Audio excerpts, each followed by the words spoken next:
ঘাটালের মতো হুগলিতেও তারকাদের লড়াই। তৃণমূল প্রার্থী অভিনেত্রী রচনা বন্দ্যোপাধ্যায়, প্রতিপক্ষ তাঁরই অতীত সহকর্মী ও বিজেপি নেত্রী লকেট চট্টোপাধ্যায়। তৃণমূলের প্রার্থী তালিকা ঘোষণার পর শনিবার প্রথম হুগলি লোকসভা কেন্দ্রে পা রাখলেন রচনা বন্দ্যোপাধ্যায়।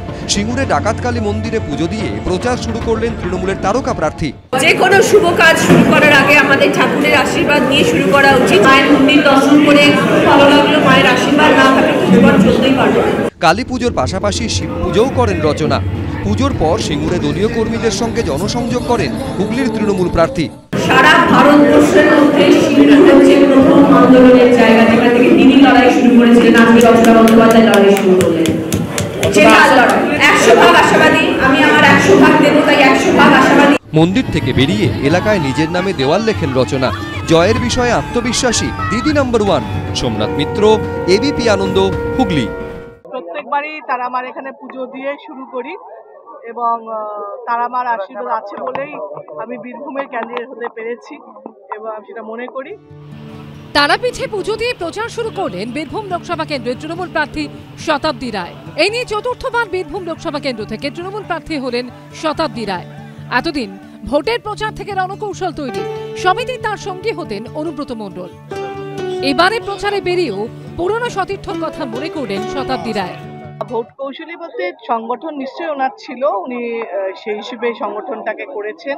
তার সংগঠনের মানুষগুলোও আছে, তার ভাবনাতেও সেই মানুষগুলো রয়ে গেছে, তারা তার মতনই ভোট করবে। একটা মানুষ যে এত বছর ধরে মানে দলের সঙ্গে যুক্ত, আমাদের সঙ্গে যুক্ত, নিশ্চয়ই তাকে তো মিস করাটা স্বাভাবিক। তারাপীঠে পুজো দেওয়ার সময় শতাব্দীর সঙ্গে ছিলেন রামপুরহাটের বিধায়ক আশিস বন্দ্যোপাধ্যায়। প্রতি বছরের মতো এই বছরও জয়ের বিষয়ে আত্মবিশ্বাসী শতাব্দী রায়।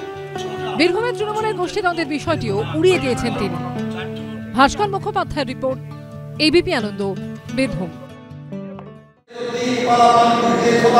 বাঁকুড়ার কেশিয়াকোলে যোগীরাজ শ্যামাচরণ লাহিড়ীর আশ্রমে শিব পুজো করলেন বিজেপি প্রার্থী সুভাষ সরকার। ঈশ্বরের শক্তি নিশ্চয়ই সকলের গ্রহণ করা উচিত, আর মানুষের সেবাই হচ্ছে ঈশ্বরের সেবা। এই নিয়ে তৃতীয়বার বাঁকুড়া লোকসভা কেন্দ্রের বিজেপি প্রার্থী হলেন সুভাষ সরকার। প্রার্থী তালিকা ঘোষণার পর থেকেই জোরদার প্রচারে নেমেছেন তিনি। যে কোনো এলাকাতে স্থানীয় মন্দিরে পুজো দিয়ে বরাবর প্রচার শুরু করেন। এবারও সেই রীতি বজায় রেখেছেন তিনি। একাধারে যেমন যোগী পুরুষ, তেমনি উনি গৃহী মানুষকে উদ্বুদ্ধ করেছেন সমাজ সেবায়।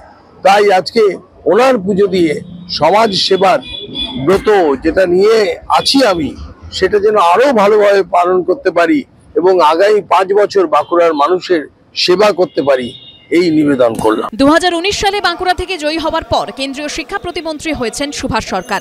এবারের লোকসভার লড়াইতেও তার উপর আস্থা রেখেছে বিজেপি। এবারের ভোট বৈতরণী পার করার বিষয়েও আত্মবিশ্বাসী বর্ষিয়ান রাজনীতিবিদ। পূর্ণেন্দু সিংহর রিপোর্ট, এবিপি আনন্দ, বাঁকুড়া।